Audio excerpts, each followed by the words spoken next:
Parashat Shemot nous relate l'histoire du premier exil du peuple juif en Égypte. La Torah nous raconte comment Pharaon, voyant le peuple juif grandir de jour en jour, décida de réduire le peuple à l'esclavage. Puis nos commentaires racontent comment les astrologues vinrent un jour chez Pharaon et lui disent qu'ils avaient vu dans les étoiles que le sauveur du peuple juif allait naître, mais aussi qu'il allait finir par l'eau. C'est alors que Pharaon ordonna que l'on jette à l'eau tous les nouveau-nés garçons, mais que les filles pouvaient continuer à vivre. Puis la Torah raconte comment un nouveau-né naquit dans la maison de Yocheved et Amram. On essaya de le cacher pendant 3 mois, mais ne pouvant le cacher plus longtemps,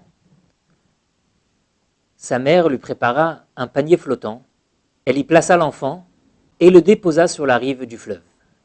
C'est à ce moment que la fille de Pharaon, Bathia, qui descendit dans le fleuve pour se baigner, vit de loin le panier avec l'enfant à l'intérieur. Elle tendit son bras, prit l'enfant et l'amena au palais royal. Et là, elle lui donna un nom, Moshe.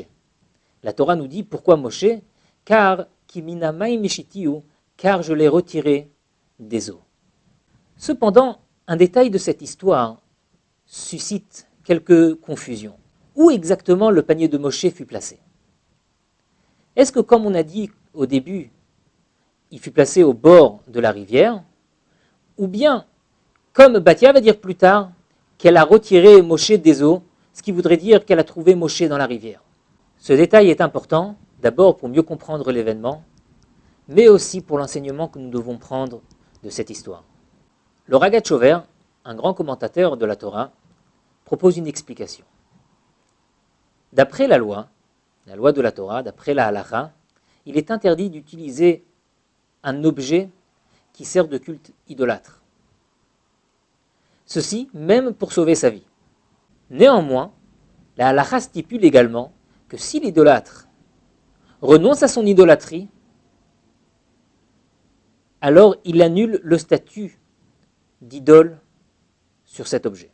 Le Nil, étant considéré comme l'idole du peuple égyptien, ne pouvait servir à sauver Moshe.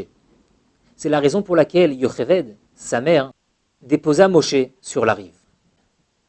Que Bathia, la fille de Pharaon, n'était pas venue seulement pour se baigner au sens propre, mais aussi pour se purifier des idoles de son père.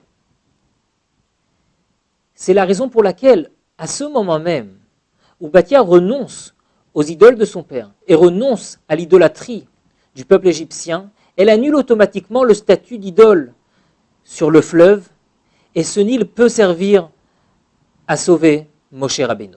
Cependant, il était indispensable que Moshe soit mis dans le fleuve et y séjourna. Car au même moment où Moshe glissa dans le fleuve, les astrologues firent savoir à Pharaon que le sauveur des Juifs avait été jeté dans l'eau, et à ce moment même, le décret contre les enfants juifs fut annulé.